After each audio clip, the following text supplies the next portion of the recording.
చెప్పాను కదా షార్ట్ వీడియోలో నేనైతే ఫస్ట్ టైం నా లైఫ్‌లో చేపల పులుసు చేశానని.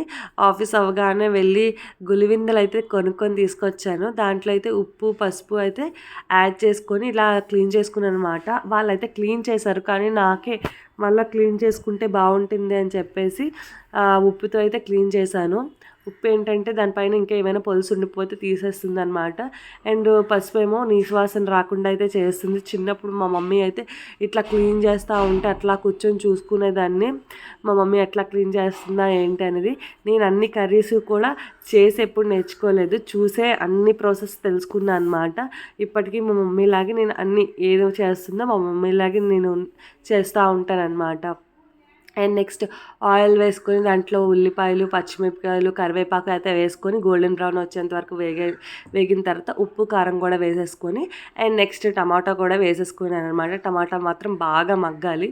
అందుకోసం అని చెప్పి మూత పెట్టుకొని మనం మగ్గనిచ్చుకోవాలన్నమాట.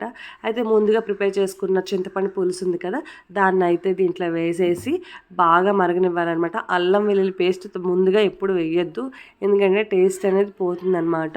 సో చింతపండు పులుసు అనేది బాగా మరిగిన తర్వాత మనం ఇంట్లో దంచి వేసుకుంటే చాలా బెస్ట్. ఎందుకంటే బయట అంతా కెమికల్స్ అండి. ఇప్పుడు మాత్రం చాలా జాగ్రత్తగా ఉంటేనే కొన్ని రోజులు బతుకుతాం అనమాట.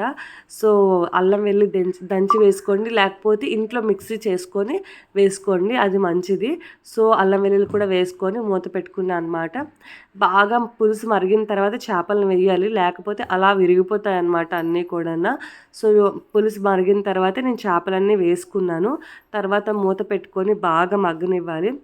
బాగా మగ్గిన తర్వాత అయితే మనకి చేపల పులుసు రెడీ అయిపోతుంది. అండ్ మా మమ్మీ వంటలు అయితే మాత్రం చాలా బాగుంటాయి.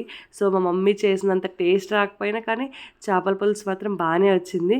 అండ్ లాస్ట్లో అయితే కొత్తిమీర వేసుకొని దించుకోవాలన్నమాట. టేస్ట్ అయితే అదిరిపోతుంది. ఈ నా వంటలు మాత్రం బిగినర్స్కి మాత్రమే, ఆల్రెడీ వచ్చిన వాళ్ళు ఎట్లనో బాగా వండుతారు. అండ్ ఎవరికైతే వంటలు రావో బిగినర్స్ మాత్రం ఇట్లా చేసుకుంటే సరిపోతుంది. అండ్ మా హస్బెండ్కి కూడా చాలా నచ్చింది చేపల పులుసు మాత్రం. అండ్ నా వీడియోస్ తప్పకుండా నచ్చితే మాత్రం లైక్, కమెంట్, సబ్స్క్రైబ్ చేసుకోండి. అండ్ నన్ను కొంచెం సపోర్ట్ చేయండి.